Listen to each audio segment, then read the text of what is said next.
Hey guys, it's Frito here. Patch day. This has just gone live. Season 18 update. Tracer gets put into Stadium. The Persona crossover skin event is live. They're now announcing Overwatch 2 Anniversary 2025 with a long list of returning game modes. Junkenstein's Lab, the Overwatch Classic event, lots and lots of stuff every single week. Mirror Watch, Moth Meta, lots and lots of stuff. Competitive play update now. You're going to get a reduced rank loss on matches where you have a lever. That's pretty insane, though it's going to stay the same if you are the one or in the group of the lever. We're going to move on to talk about the competitive changes. There's a bunch of Stadium patch notes as well, but to the main competitive mode, that's what I like to focus on. Hazard, Spike Guard, damage reduction from 65% to 60, and Violent Leaps damage goes down from 80 to 70. So a small shave back on some of his numbers there. I think it must be because he was a bit more viable once they moved that leap upgrade to the minor perk. I can't really say for sure. I don't ever find so many effective Hazard players, so I'm concerned where exactly they're looking at in terms of the skill rating to make these types of changes. Possibly just the top players, because I don't know, I don't ever find Hazard that much of a threat, but maybe I play heroes that counter him.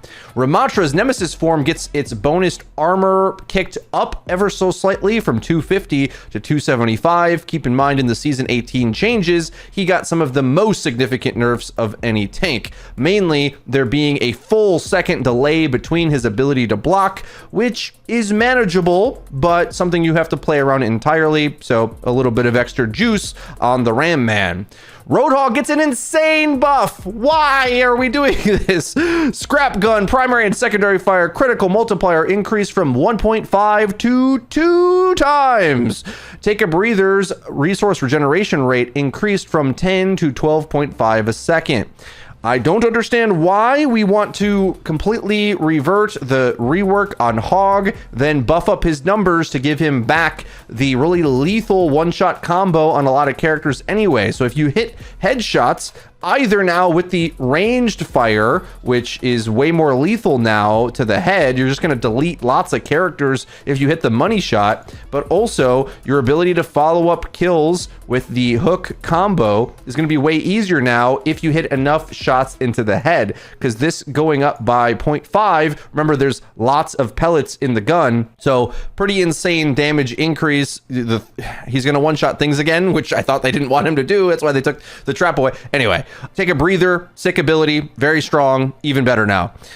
Wrecking Balls, quad damage, primary fire, maximum ammo reduced from 100 to 80, and the mine duration goes down from 20 to 16. Ball gets a bit of a nerf. He was one of the biggest beneficiaries in the Wu Yang meta, so that's kind of why. Once you start to add characters to the meta game that gain power by proximity to either play with or against some of the top and most popular characters, they're going to see a bit of an outmoded performance. Genji's deflect cooldown has been increased from 8 seconds to 10, which seems like a massive nerf, but when you consider the Giga Juiced perks he got in this season, this isn't the worst thing in the world. Instead, now you're going to focus your Genji gameplay more around resetting that swift step cooldown, and I think especially with this cooldown going down, you're probably going to need that perk and really lean into going for dash resets or setting things up, going aggressive. Playing a bit more defensive now around deflect, well, with 2 extra seconds on getting it back, you might not be able to withstand playing that way, and you better go in hard and utilize that perk. Hanzo gets a nerf to storm arrows, no longer has a larger projectile size compared to regular arrows.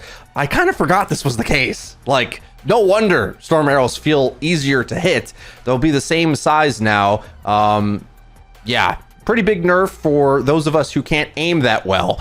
Torbjorn, Overload Ability 1 duration has increased from 5 to 6 seconds, and Molten Core ultimate damage per second increased from 160 to 190. This doesn't surprise me, as I knocked down Torb in my tier list recently due to the fact of he just not really having an impact play. It's a very all-in meta, and Torb is a sustain, hold it down, crossfire type character, and well, I think they're kind of buffing him into a meta he doesn't belong in. Bit of a mistake usually, not a huge fan of this type of change, but what are you going to do? Tracer's perk cost increased by 25%. Makes sense. Her perks are pretty insane. This is an interesting type of nerf that I don't think I've seen them do thus far since the perk era has come out, maybe once or twice, but in general, Tracer's perks are juiced, so it makes sense that they want her to come online a little bit later. Widowmaker's grappling hook has been reduced from 12 seconds of a cooldown to 10, which is nuts because remember, she gets perks that makes her more lethal when she uses the grappling shot combo. Also, Venom Mine's total damage has increased from 75 to 125. It also has an interesting perk that you can utilize there. Brigida's Shield Bash primary ability damage has been increased from 50 to 70, and Combat Medic's minor perk had a bug where it triggers on damaging non-player entities. No longer that will be the case. Damage increase on Brig, look out, especially when you compare to the damage drop on Lucio. Damage per projectile reduced from 22 to 20. Lucio was one of the characters that had a high win rate, which is why they're dropping him. I thought he was a bit overrated, and there's things that would have countered him, but I think just his solo queue potential with having that much damage on a support was a bit too much, so they're taking that away. Keep in mind, this changes your headshot damage now from 44 to 40, which is important in the Season 9 health pool changes. Lucio's tough because I think over time, a bigger percentage of the player base picked up Lucio. In Overwatch 1, he was a top meta pick for a long time, but the player base was slow to learn him properly because he had very unique mechanics.